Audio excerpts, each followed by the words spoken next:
அனைத்துலக கடல் பகுதியில் தடுத்து வைக்கப்பட்டிருந்த குளோபல் சுமுட் நுசாந்தாரா கட்டளை மையத்தின் 10 மலேசிய பிரதிநிதிகள் உட்பட 175 மனிதாபிமான ஆர்வலர்கள் கிரீட் தீவில் உள்ள லெரா பெட்ரா துறைமுகத்தில் விடுவிக்கப்பட்டுள்ளனர்.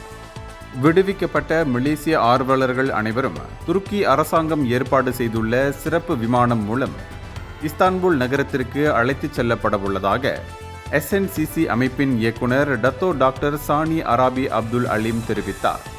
தடுத்து வைக்கப்பட்டிருந்த போது ஆர்வலர்கள் உடல் ரீதியான தாக்குதல்களையும் அச்சுறுத்தல்களையும் எதிர்கொண்டதாக தகவல் வெளியாகியுள்ளது.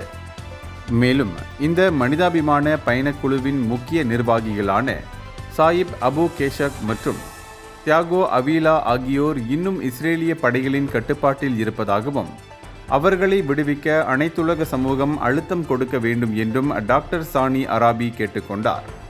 மலேசிய வெளியுறவு அமைச்சின் ஒருங்கிணைப்போடு இஸ்தான்புல் சென்றடையும் இந்த ஆர்வலர்கள் தங்களின் உடல்நிலை மற்றும் குழுவின் முடிவை பொறுத்து மனிதாபிமான பணியை தொடர்வதா அல்லது நாடு திரும்புவதா என்பதை முடிவு செய்வார்கள் என தெரிவிக்கப்பட்டுள்ளது.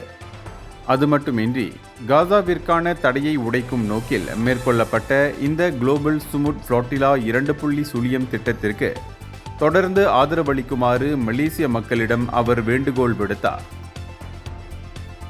இந்தியர்களின் இதய குரல் மக்களோசை.